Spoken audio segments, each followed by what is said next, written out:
গুন্ডা দমন তো হবে, গুন্ডাদের সম্পত্তিও বাজেয়াপ্ত করব। কোন রাষ্ট্রবিরোধী কাজ ঋষি অরবিন্দের ভূমিতে হবে না, ডক্টর শ্যামাপ্রসাদ মুখার্জির ভূমিতে হবে না, নেতাজি সুভাষচন্দ্র বসুর কর্মভূমিতে হবে না, কোন রাষ্ট্রবিরোধী কাজ হবে না। ক্রমান্বয়ে আপনারা দেখবেন এই রাজ্যের মধ্যে থেকে যারা অপারেশন সিঁদুরে সেনাবাহিনীকে অপমান করে, দেশকে অপমান করে, পহেলগামের হত্যাকাণ্ডের নিন্দা করে না, অথচ মানবতার কথা বলে, এসব জিনিস আগামী দিনে পশ্চিমবঙ্গের ভূমি, যা ভারতবর্ষের সাংস্কৃতিক রাজধানী, আধ্যাত্মিকবাদের রাজধানী, শ্রী চৈতন্যদেবের ভূমি, ঠাকুর রামকৃষ্ণ দেবের ভূমি, এখানে আমরা এলাও করব না।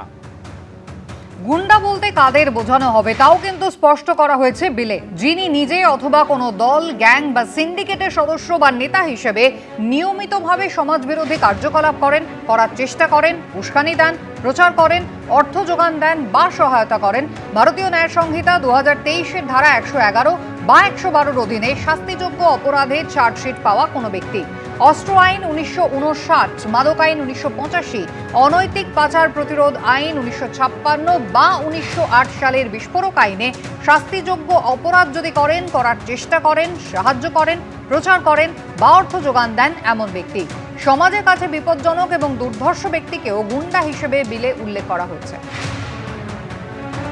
কি বলছেন আইনজীবী জয়ন্ত নারায়ণ চট্টোপাধ্যায়? দেখুন, এই অসামাজিক কার্যকলাপকে জামিন অযোগ্য করার নির্দেশ দেওয়া হয়েছে। পাশাপাশি পুলিশকে বলা হলো দেখতে হবে যে গত 7 বছরে তার কি অপরাধের নজির আছে। যদি পুলিশ মনে করে, মানে পুলিশ সুপার বা পুলিশ কমিশনারকে এমন অথরিটি দেওয়া হলো যে তারা মনে করলে এই প্রতিরোধমূলক আটক করতে পারেন, যার সর্বোচ্চ মেয়াদ হতে পারে 12 মাস। আমরা অতীতে বারবার দেখেছি এ ধরনের আইনের অপব্যবহার পুলিশ করে থাকতে পারে। আমরা আইন প্রণেতাদের সদিচ্ছা নিয়ে প্রশ্ন তুলছি না, আমরা প্রশ্ন তুলছি অপব্যবহার হবে না তো এই আইনটা। কিন্তু কিভাবে কাউকে আটক করা হবে, সেই কার রিপোর্টের ভিত্তিতেই বা তা করা হবে? বলা হয়েছে কোনো সন্দেহভাজন ব্যক্তিকে আটক করতে হলে পুলিশ সুপার বা তার উপরের পদমর্যাদার আধিকারিকের রিপোর্ট লাগবে। সেই রিপোর্টের ভিত্তিতেই রাজ্য সরকার আটকের নির্দেশ দিতে পারবে। গত 7 বছরের মধ্যে কোনো ব্যক্তি যদি কোনো অপরাধে অন্তত একবার আদালতে দোষী সাব্যস্ত হয়ে থাকেন, অথবা একই ঘটনার অংশ নয় এমন কমপক্ষে 3টি পৃথক মামলায় চার্জশিটভুক্ত হয়ে থাকেন, তাকেও আটক করা যাবে। সিপি বা ডিএম আটকের নির্দেশ দিলে অভিযুক্ত ব্যক্তির বিরুদ্ধে থাকা তথ্য প্রমাণ দিয়ে অবিলম্বে রাজ্যের ডিজিপিকে জানাতে হবে। প্রাক্তন পুলিশ কর্তা অনিল জানা কি বলছেন শুনুন। এটা যে স্পেসিফিক একটা আইন আসছে তো ভালো, এটা শুধু করলে হবে না, এটা দেখা যায় ওই কনফিসকেটেড করার পাওয়ারটা দেয় কি না। আইন যা হচ্ছে এবং আরও করা উচিত করুক, কিন্তু একটাই জিনিস লক্ষ্য রাখতে হবে, আইনের অপব্যবহার না হয়, প্রকৃত দোষী যারা তাদের উপরেই যেন প্রয়োগ করা হয়। এগুলো এফেক্টিভ হবে যদি এগুলো টাইমে চার্জশিট দিয়ে কনভিকশন করানোর ট্রায়ালটা শুরু করাতে পারে। কি বলছেন এই প্রসঙ্গে বেলেঘাটা তৃণমূল বিধায়ক কুণাল ঘোষ আপনাদের দেখাবো, এবং রাজ্যের পুর নগর উন্নয়ন মন্ত্রী অগ্নিমিত্রা পাল বলছেন এতদিন পর্যন্ত যারা এইভাবে সরকারি এবং ব্যক্তিগত সম্পত্তি ধ্বংস করেছেন তাদেরকে পূর্বতন সরকার পুরস্কৃত করেছে, এবার তাদের বিরুদ্ধে কড়া ব্যবস্থা নেবে এই সরকার। মাত্র 1.5 ঘন্টা সময় দেওয়া হয়েছে আলোচনার জন্য, অর্থাৎ মাত্র বিরোধীরা 45 মিনিট পাবেন। তো আমার একারই 1.5 ঘন্টা লাগবে। আমি কথার কথা বলছি, যদি কেউ সত্যি এই বিল 5 ঘন্টা মিনিমাম ডিবেট হওয়া উচিত ছিল। এইটার থেকে বোঝা যায় বিএ কমিটি অ্যালাউ করলো কি করে এই বিলটাকে, এত জরুরি বিল। সেখানে কে রয়েছে? সেখানে গলায় বকলস বাঁধা, শ্লীলতাহানিতে অভিযুক্ত, 4 আনা নকুল দেনা, যার ক্যাশমেমো হয় না, এরম একজন লোককে স্পিকার বিরোধী দলনেতা বসিয়েছেন অনৈতিকভাবে এই সুবিধাগুলো পাওয়ার জন্য। বিরোধী দলকে একেবারে পকেটে ভরে নিয়ে এই অগণতান্ত্রিক, ফ্যাসিবাদী, অসাংবিধানিক বিলটা পাস করাবার চেষ্টা হচ্ছে। গুন্ডা দমন বিল। এতদিন অবধি সরকারের প্রপার্টি সম্পত্তি ধ্বংস করে এসেছেন, তার জন্য আপনাদেরকে পুরস্কার দেওয়া হয়েছে। আপনারা ভোট ব্যাংকে পার্টিসিপেট করেছেন, কিন্তু সরকারের ক্ষতি হয়েছে। সরকারের ক্ষতি হওয়া মানে পাবলিকের ক্ষতি। সরকার বলতে তো পাবলিকের টাকা দিয়ে সরকারি জিনিসপত্র কেনা হচ্ছে, আর সেখানে গিয়ে স্টেশন জ্বালিয়ে দেওয়া হচ্ছে, পাথর মারা হচ্ছে, বন্দে ভারতে পাথর মারা হচ্ছে, রাস্তায় ট্রেনের লাইনগুলো উপড়ে ফেলা হচ্ছে, অ্যাক্সিডেন্ট হচ্ছে। এগুলো চলতে পারে না। আপনি অবশ্যই ক্ষতি করতে পারেন, আগুন জ্বালাতে পারেন, কিন্তু আপনাদের এটা মনে রাখতে হবে যে আপনার প্রপার্টি কনফিসকেট করবে সরকার। আপনার বাড়ি, আপনার জমি, সোনা দানা যা থাকবে আপনি যতটা করবেন, এক্সট্রা আমরা নেব না, কিন্তু যতটা করবেন ক্ষতি, তার ঠিক মূল্য ধরে আপনার সম্পত্তি আমরা নিয়ে নেব। এই গুন্ডা দমন বিল নিয়ে অধ্যাপক শুভময় মৈত্র কি বলছেন দেখুন এবার। গত তৃণমূল রাজত্বে আমরা দেখেছি যে কি ধরনের দুর্নীতি এবং দুর্বৃত্তায়ন ঘটেছে।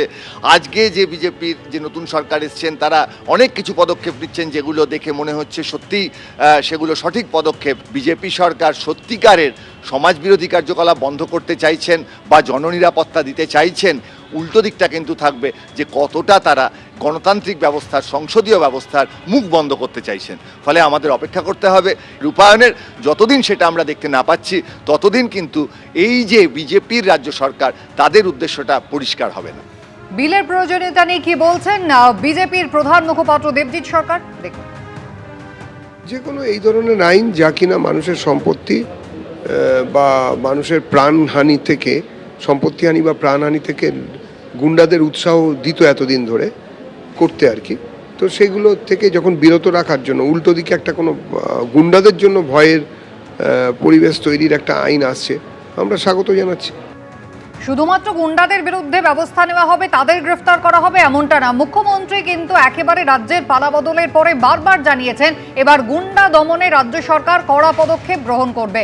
সেখানে বিক্ষোভ প্রতিবাদের নামে সরকারি বা ব্যক্তিগত সম্পত্তি নষ্ট করলে এবার থেকে কড়া ব্যবস্থা নেবে রাজ্য সরকার। অভিযুক্তদের সম্পত্তি বাজেয়াপ্ত করে ক্ষতিপূরণ আদায় করা হবে। বিধানসভায় আজ এই সংক্রান্ত বিল পেশ করতে চলেছে BJP Sarkar. The West Bengal maintenance of public order amendment bill আইনে পরিণত হলে যে কোনো সরকারি বা ব্যক্তিগত সম্পত্তি ভাঙচুর এবং নষ্টের ঘটনায় অভিযুক্তদের কাছ থেকে ক্ষতিপূরণ আদায় করতে পারবে রাজ্য সরকার। ক্ষতিপূরণের পরিমাণ বাজার দরের থেকে কম নির্ধারণ করা যাবে না। বিশেষ ক্ষেত্রে ক্ষতিগ্রস্ত সম্পত্তির দ্বিগুণ পর্যন্ত অর্থ ধার্য করা হতে পারে। ক্ষতিপূরণের পাশাপাশি অতিরিক্ত সুদও আদায় করা হতে পারে। বিক্ষোভ, দাঙ্গা, ভাঙচুর বা অগ্নিসংযোগের ক্ষেত্রে সরকারি বা ব্যক্তিগত সম্পত্তি নষ্ট করলে তার ক্ষতিপূরণ সরকার আদায় করতে পারবে। এর জন্য অভিযুক্তের স্থাবর ও অস্থাবর সম্পত্তি বাজেয়াপ্ত করা যেতে পারে। ক্লেমস কমিশনের কাছে আবেদন করে ক্ষতিপূরণ দাবি করতে পারবেন ক্ষতিগ্রস্তরা। এক্ষেত্রে ক্লেমস কমিশনকে দেওয়ানি আদালত হিসেবে গণ্য করা হবে। কমিশনের রায়কেই চূড়ান্ত বলে গণ্য করার প্রস্তাব দেওয়া হয়েছে বিলে। অপরাধীর পাশাপাশি উস্কানি দিলে বা অর্থ যোগান দিলে এবং সংগঠক ও অভিযুক্তের আশ্রয়দাতাকেও অভিযুক্ত হিসেবেই গণ্য করা হবে।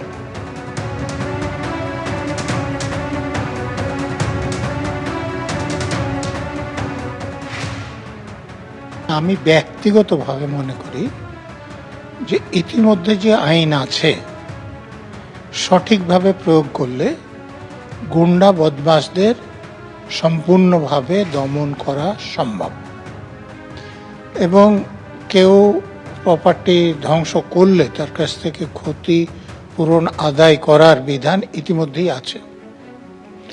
এখন এর পরে যে সংশোধনী আনা হচ্ছে সে ব্যাপারে কোনো সন্দেহ নয় যে কাজটা করার আরো বেশি সুবিধা হবে। এবিপি আনন্দ, এগিয়ে থাকে, এগিয়ে রাখে।